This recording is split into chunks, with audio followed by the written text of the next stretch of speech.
Hello everyone, आज हम करेंगे क्लास 5th का चैप्टर नंबर 16 पानी रे पानी की वर्कशीट कि आपके इस चैप्टर में कौन कौन से इंपॉर्टेंट क्वेश्चंस हो सकते हैं, एमसीक्यूज या फिर filling the blanks, true false या फिर व्याकरण से रिलेटेड जो भी क्वेश्चंस है वो हम करेंगे आज। सो फर्स्ट है आपके एमसीक्यूज। आपको 4 ऑप्शन दिए होंगे, उनमें से आपको करेक्ट आंसर बताना क्या रहेगा। फर्स्ट क्वेश्चन है जल चक्र के बारे में किस विषय में पढ़ाया जाता है।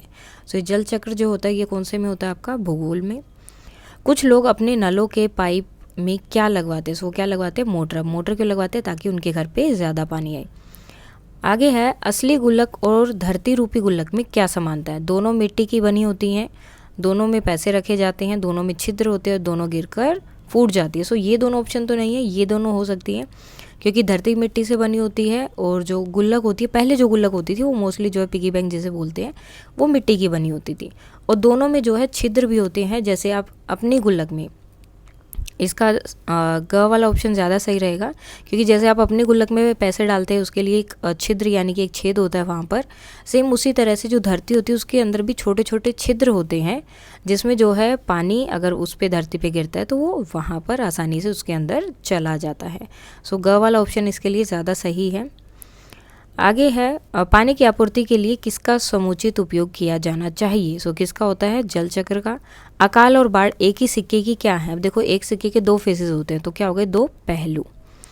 तालाबों को किसने पाट दिया। अब क्या किया है लोगों ने कि अपना घर बनाने के लिए या ज़मीन रखने के लिए क्या किया है, तालाबों या नदी या आसपास की जो भी जगह वहाँ पर कचरा डाल दिया है और उस जगह को समतल बनाकर वहाँ पर अपनी चीज़ें या अपने घर या कोई भी शॉप वगैरह बनाना शुरू कर दिया। तो किससे पाट दिया है, कचरे से।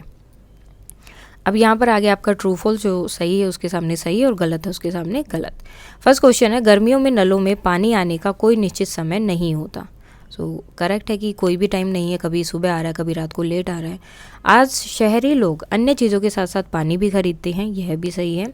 बाढ़ जैसी समस्याएं मुंबई को नहीं सताती, तो ये गलत है क्योंकि अगर बाढ़ है या सूखा है उसे ये नहीं पता कि ये मुंबई है या दिल्ली है। उन्हें अगर मतलब बाढ़ कहीं पर आ रही है तो किसी भी जगह पर आ सकती है, वो जगह देखकर नहीं होता है। तालाबों और झीलों का पानी भूमि के नीचे छिपे जल के भंडार में नहीं मिलता है। सो ये भी गलत है क्योंकि जो भी तालाबों या झीलों का पानी होता है वो नीचे धरती में थोड़ा थोड़ा जाता रहता है। नेक्स्ट है दिल्ली में पानी की औसत मांग व खपत 3 गुना बढ़ गई है। सो ये भी करेक्ट है।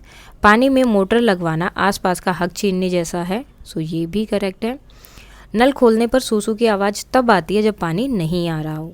तो जब पानी नहीं आता है और आप नल खोल दें या टैप अपना ओपन कर दें तो क्या होता है, उसमें फिर सूसू की आवाज़ आने लगती है। उसके बाद आते हैं आपके फिलिंग द ब्लैंक्स। यहाँ पर ऑप्शन ऑलरेडी दिया, इन्हीं में से आपको इनको फिल करना है। समुंदर से उठी डैश बादल बनकर पानी में बदल जाती है, तो इसका आंसर रहेगा भाप। सो ये 1। पानी की पाइप में लगा मोटर कई डैश का पानी खींच लेता है। सो किनका, कई घरों का पानी वो जो है खींच लेता है। उसके बाद नेक्स्ट है यहाँ पर बाढ़ के दौरान कुछ दिनों के लिए डैश थम जाता है। सो क्या थम जाता है कुछ टाइम के लिए, जब बाढ़ आती है तो क्या होता है, सब कुछ ही थम जाता है, यानी कि ये चीज़ चल रही है। जब बाढ़ आती है तो क्या होता है, सब कुछ टाइम के लिए बिल्कुल बंद हो जाता है। डैश रुपए से कई गुना कीमती। अब कौन सी चीज़ है जो पैसों से भी बहुत ज़्यादा कीमती है, तो वो क्या है, जल। डैश समुद्र, उसके बाद फिर से डैश है हवा धरती, फिर डैश की बूंदों से उसका जल चक्र का चित्र बनता है। तो यहाँ पर आएगा सूरज, समुद्र, उसके बाद फिर से बादल। ठीक है, सो यहाँ हम लिख देते हैं सूरज, समुद्र, बादल, हवा, धरती और फिर वर्षा की बूंदों से जल चक्र का चित्र बनता है। तो ये सब जो है, ये सब चीज़ें पूरा का पूरा इसमें आएगा आपका। ओके, ये भी। उसके बाद ये हमें पैराग्राफ दिया, इसमें से हमें आंसर देखना है और उसका आंसर बताना है कि क्या रहेगा। फर्स्ट है आज़ादी के बाद पिछले 60 वर्षों में, ये आपके जो ऑलरेडी उसमें जो लेसन है उसमें साइड में ये दिया हुआ है। दिल्ली में पानी की औसत मांग व खपत 3 गुना बढ़ गई है, पर झुग्गी झोपड़ियों और को अभी भी औसत खपत का 30% पानी ही मिल पाता है। लेकिन ये यानी कि अगर उन्हें 3 बाल्टी पानी चाहिए तो उन्हें सिर्फ एक बाल्टी ही पानी मिल पाता है। जब ज़रूरत के हिसाब से लोगों को पानी नहीं मिलता तो उनके हक छीनते हैं। अनुच्छेद में किस समय का वर्णन किया गया है। सब किस टाइम की बात कर रहे हैं? आज़ादी के बाद की, ठीक है, आज़ादी के बाद की, यहाँ पर आप लिख सकते हो आज़ादी के बाद, आज़ादी के बाद से और अब तक के टाइम की, क्योंकि वो अभी तक के टाइम पूरा बता के आज़ादी के बाद पिछले 60 वर्षों में, ठीक है, पिछले 60 साल से जो है ये सब चीज़ें इन्हें देखने को मिल रही हैं। स्वतंत्रता प्राप्ति के बाद दिल्ली में पानी की औसत मांग और खपत कितनी बढ़ गई है? सो कितनी बढ़ी है? 3 गुना, यानी कि ट्रिपल हो गई है वो अभी। उसके बाद है झुग्गी बस्तियों को औसत खपत का कितना % पानी मिलता है? सो कितना मिलता है? ओनली 30%। लोगों का हक कब छीना जाता है? तो आपको कब लगता है कि उनका हक छीना जाता है? जब ज़रूरत के हिसाब से लोगों को पानी नहीं मिलता। तो इस वाले के लिए आप ये आंसर यहाँ से लेकर यहाँ पूरा लिख सकते हैं। उसके बाद है गुल्लक का क्या लाभ होता है? अभी आपके शॉर्ट आंसर हैं, देन थोड़े से बड़े आएंगे, एंड देन जो है very short answer, then short answer, and then long answer. So ये वाला हम करेंगे आज। सो फर्स्ट है गुल्लक का क्या लाभ होता है? गुल्लक का लाभ क्या होता है? गुल्लक का लाभ ये होता है कि आप जो है ज़रूरत के समय उसमें जो भी चीज़ आपने इकट्ठी की है उसे यूज़ कर सकते हो। ज़रूरत के समय इस्तेमाल कर सकते हो। अब कोई भी चीज़ हो सकती है, आपने पैसे इकट्ठे किए हैं तो आप वो पैसों का बाद में इस्तेमाल कर सकते हो, या फिर अगर जैसे पानी इकट्ठा कर रहे हो तो पानी का बाद में इस्तेमाल कर सकते हो। तो जो भी चीज़ आप उस गुल्लक में डाल के इकट्ठी करोगे, अब गुल्लक ज़रूरी नहीं कि जो पिगी बैंक या जो बना के देते हैं वो किसी भी चीज़ को आप अपनी गुल्लक बना सकते हैं। और जब आपको ज़रूरत होगी, आप अपना जो भी चीज़ें हैं उसको सेव करते रहेंगे, ज़रूरत होगी तो आप उसका आराम से इस्तेमाल कर सकते हैं। जल संकट से निपटने के लिए हमें किन चीज़ों को ठीक से समझना व संभालने की आवश्यकता है? सो कौन सा है? सबसे इम्पोर्टेंट है जल चक्र।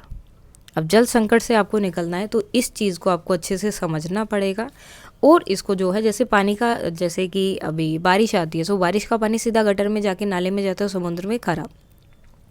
जबकि अगर उसी का हम सही से जल चक्र बनाए, जैसे कई जगह पर है भी कि पानी के लिए जो स्पेशल जो छत होती है, छत के ऊपर से जो है इस तरह से एक पाइप निकालती जाती है जो सीधा जो है नीचे उन्होंने एक टैंक या कुछ भी बनाया होता है, उसके अंदर पानी पूरा चला जाता है। सो इस तरह से जब आप चीज़ों को करेंगे तो ईजिली जो है जल संकट जैसी परेशानी सामने नहीं आएगी।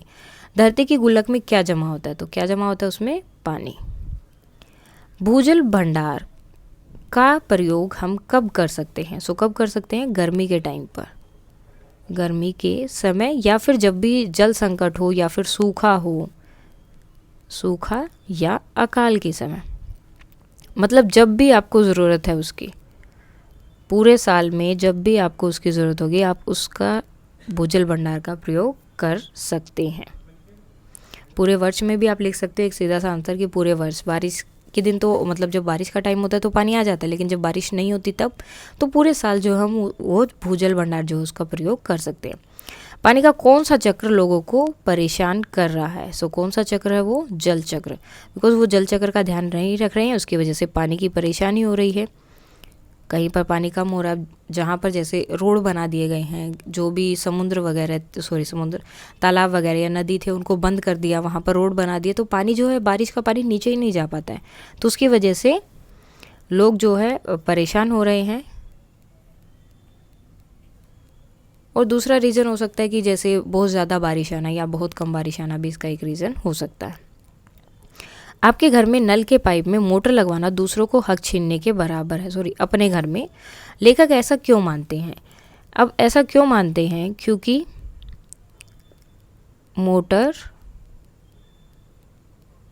कई घरों का पानी छीन लेती है, या कई घरों का पानी जो कई आगे के घर है उनमें पानी नहीं जा पाता है। मोटर की वजह से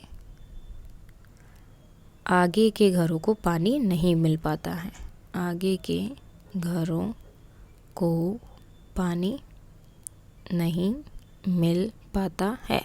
सो इस वजह से क्या होता है कि अब देखो आपको पानी मिल रहा है, लेकिन आपसे आगे जो घर है उनके पास बिल्कुल भी पानी नहीं है, एक गिलास भी पानी नहीं है, तो ये जो है एक तरह से हक छीनने जैसा, क्योंकि सबके लिए इक्वली चीज़ें हैं जो भी हैं। तो आप अगर मोटर लगवा रहे हैं तो आप दूसरे की चीज़ ले रहे हो, इसका मतलब तो यही हो गया। नेक्स्ट है, हमें प्रकृति के से पानी का खजाना कैसे प्राप्त करना चाहिए? सो जल चक्र का जो तरीका है, या वर्षा के बारिश के पानी को बचाकर, बारिश के पानी को बचाकर,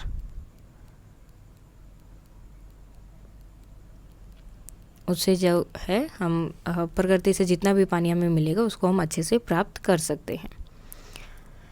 उसके बाद है दीर्घ उत्तरीय, यानी कि बड़े आंसर्स आपके आते हैं यहाँ पर।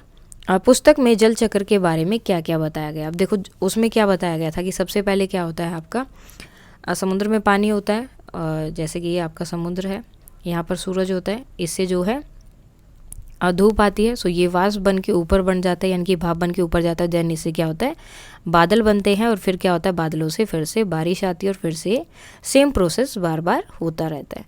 सो इस तरह से ये जो है आपका जल चक्र है। और यही चीज़ आपको बतानी है कि सूरज से जो है गर्मी मिलती है, उसकी वजह से जो भी पानी होता है समुद्र में या कहीं भी, वो भाप बनकर ऊपर उठता है, और ऊपर उठने के बाद वो बादल बनते हैं, और बादल बनने के बाद क्या होता है, बारिश होती है। और ये चीज़ बार बार रिपीट होती रहती है।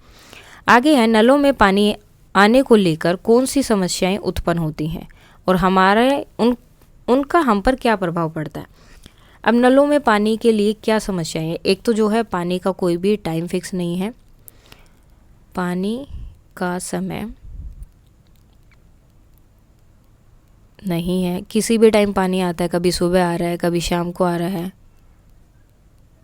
टाइम नहीं है, कभी सुबह कभी शाम को। और उसकी वजह से क्या होता है, अपनी नींद ख़राब करनी पड़ती है, आपको अपना पूरा रूटीन चेंज करना पड़ता है उसकी वजह से। और कौन सी समस्याएं हो सकती है, अगर पानी नहीं है तो बाकी जो आपको रेगुलर काम करने के लिए पानी चाहिए तो वो सब भी हमें नहीं मिल पाता है। सो इस वजह से ऊपर से अब नलों में पानी, अगर कई जगह क्या होता है नल भी नहीं लगे होते तो जो है टैंकर वगैरह आते हैं, या इस तरह से एक टाइमिंग होता है, जैसे कि पूरे उसका जो है एक ही नल होता है। या अपनी ईवीएस में एक बुक है नंदिता इन मुंबई, सो उसमें भी है कि उनके जो पूरे ब्लॉक का एक ही नल था, जहाँ पर सब जाके एक साथ खड़े होते थे और पानी भरते थे, जिसकी वजह से लोगों में बहुत लड़ाई भी होती थी।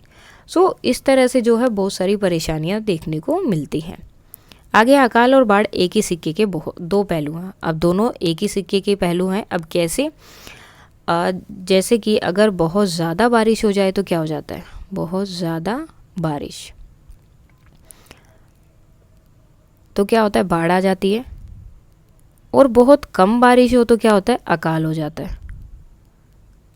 तो यानी कि या तो ज़्यादा बारिश हो या फिर बारिश ना हो, दोनों ही सिचुएशन में क्या होगा, अगर ज़्यादा बारिश होती है तो बाढ़ आ जाती है, और कम होगी तो अकाल। यानी कि दोनों ही चीज़ें किस पे डिपेंड है, बारिश पर। यानी कि दोनों ही बारिश के ही एक दो पार्ट है। एक तरफ अगर ज़्यादा होगी तो बाढ़ आ जाएगी, नहीं होगी तो अकाल होगा। नेक्स्ट है, देश के कई हिस्सों में अकाल की स्थिति क्यों पैदा हो जाती है। अब क्यों होती है, बारिश ना होने के कारण, बारिश ना होने के कारण। और दूसरा है कि वहाँ पर उन्होंने जो है पानी, बारिश का जितना भी बाई चांस जितनी बारिश आती है उसको सेव करके भी वो नहीं रखते हैं, जिसकी वजह से उनके जो है अकाल जैसी स्थिति पैदा हो जाती है। बरसात के मौसम में क्या होता है, बरसात के मौसम में क्या होता है कि जगह जगह पानी भर जाता है, बाढ़ जैसी स्थिति उत्पन्न हो जाती है, जगह जगह पानी भर जाता है और बाढ़ जैसी स्थिति उत्पन्न हो जाती है। और जैसे कि सीवरेज या जो भी बनाए हुए हैं वो अच्छे से काम नहीं करते हैं, लोगों को अपने घर में ही रहना पड़ता है, बाढ़ जैसी स्थिति। भूजल भंडार कैसे समृद्ध होता है। कैसे समृद्ध होगा, जब बारिश का जो पानी होगा या जो भी चीज़ें हैं जहाँ पर पानी को जब भूमि के अंदर जाने की जगह मिलेगी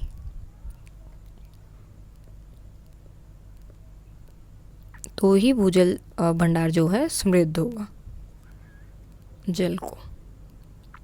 क्योंकि जब पानी भूमि के अंदर जाएगा तभी तो वो बढ़ेगा, जब अंदर ही जाने के लिए उससे जगह नहीं है तो वो बढ़ेगा कैसे। सो समृद्ध करने का एक ही तरीका है कि जल को जो है वो बारिश का जल भी हो सकता है, या फिर जो यूज़ आपने यूज़ किया उसको बाहर फेंक दिया। अगर रोड है तो कुछ नहीं होगा, थोड़ी देर में सूख जाएगा, नीचे तो नहीं गया ना। सो मीन जो भी पानी है आसपास का है, जैसे पानी पिया या कुछ भी किया है, आपने फेंक दिया, कूड़ा किया, पोछा लगाया, बर्तन साफ़ किए, कपड़े धोए, तो वो सब पानी बच गया तो फेंक देते हैं। सो अगर उस पानी को नीचे जाने के लिए जगह मिल जाएगी तो वो क्या होगा, भूजल जो भी है हमारा भंडार उसको क्या करेगा, बढ़ाएगा। नेक्स्ट है, मानव ने कौन सी बड़ी गलती की है। अब सबसे बड़ी गलती क्या की है कि उन्होंने जितने भी तालाब, नदी या जो भी जल भंडार थे, जल भंडार जानवरों को जो भी चीज़ें उनकी थी उनके पास अभी, उनको क्या किया है, बड़ी बड़ी बिल्डिंग या घर दुकान आदि बनाने के लिए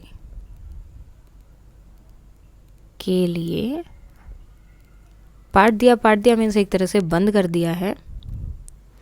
सो उस वजह से क्या हो रहा है कि पानी अंदर नहीं जा पा रहा, और पानी अंदर नहीं जा पा रहा है तो भूजल जो भी भंडार हैं पानी के नीचे, धरती के नीचे जितना भी पानी है वो क्या कम होता जा रहा है।